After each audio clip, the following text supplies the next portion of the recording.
Welcome back to Content Monsters, and in today's episode we are reviewing Heads of State, now streaming on Amazon Prime Video, starring Idris, Elba, Cena, Priyanka Chopra Jonas and Jack Quaid. The plot: high-stakes diplomacy meets mid-level chaos as world leaders try to save the day while dodging bullets and some seriously bad writing. Now, let's start with the formula. Is it a buddy action comedy? Yes, check. Mismatched leads? Double check.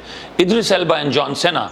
Oil and water in theory, but in reality, it's more like fine whiskey paired with flat soda. Elba's acting? Impeccable. Cena? Well, he tries, but acting alongside Elba only highlights Cena's one-note range and plastic expressions. Now, Cena's career trajectory feels like The Rock's playlist on loop, never leaving the action comedy lane. Unfortunately, this lane is starting to look like a cul-de-sac with no new turns. Now, the film is directed by Ilya Naishala, who gave us Hardcore Henry and Nobody. Though this film is a massive downgrade from his earlier works. It's your typical action flick by committee. Literally, it's written by 3 people. That's usually a red flag. And boy, does it wave high here. The premise is ludicrously simple. Cena plays Will Derringer, a movie star turned US president. Yes, really. Elba plays the current British PM, who rolls his eyes at Derringer's every word. Now, before the leads even walk in, we meet Priyanka Chopra Jonas as MI16 agent Noel Bisset, undercover at Spain's La Tomatina festival, trying to capture a Russian terrorist. Now pause. This opening sequence is actually quite cool. It has Mission Impossible vibes, but guess what? You won't see Priyanka again till the next 1 hour mark. Why? When she returns though, she literally owns the screen. PC brings the poise, the power and presence that outshines most of the cast. She's radiant, confident and effortlessly classy. The kind of actor you want more of. If Hollywood's watching, cast her in more everything. Jack Quaid makes a blink and you'll miss it appearance, but he's charming, caffeinated and geeky in the best possible way.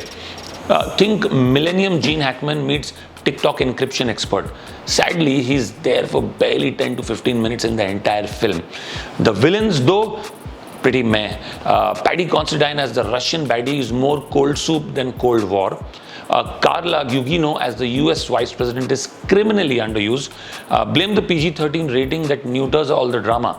But let's be real, if this wasn't online only, maybe the rating made sense. Otherwise, the PG rating here is a total head scratcher for me. Also, what's up with the plot? Russian terrorists hijack Air Force One mid-air and raid missiles at a NATO summit like it's a Call of Duty side mission, and nobody bats an eyelid. Even for a silly action film, this is just plain kiddish. If an Indian film pulled this off in the name of creative liberty, critics would be sharpening their knives, and how. So, what are the final thoughts? Elba carries, Priyanka Chopra glows, Quaid entertains, but Cena, well, let's just say he exists. The movie is watchable, but just about. It's popcorn fluff. Fun if you're bored and not looking for logic. My rating? 4 on 10. Stream it if you want something loud, shiny and silly, but don't expect depth or common sense at all. Have you watched Heads of State? Drop in your thoughts in the comment section below. Smash that like button if you enjoyed the review. And as always, hit subscribe for more fun, fiery and brutally honest takes on films that try and sometimes fail to entertain. Catch you in the next one. Bye-bye.